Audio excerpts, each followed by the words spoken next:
You ask Tiger to solve. This deals with linear equations with one unknown.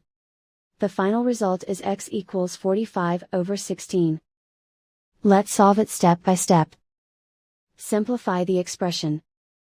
Group the coefficients. Convert the integer into a fraction.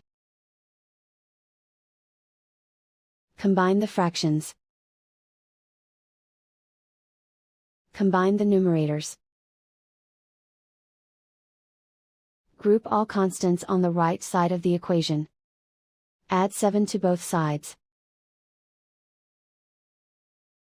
Simplify the arithmetic.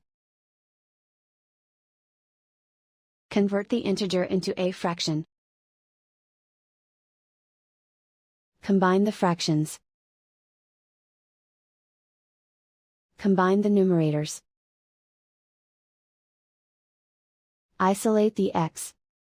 Multiply both sides by inverse fraction 3/8. Group like terms. Multiply the coefficients. Simplify the fraction.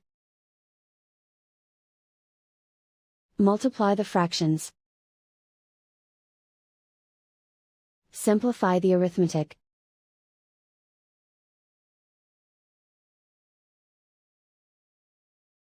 And so the final result is x equals 45/16.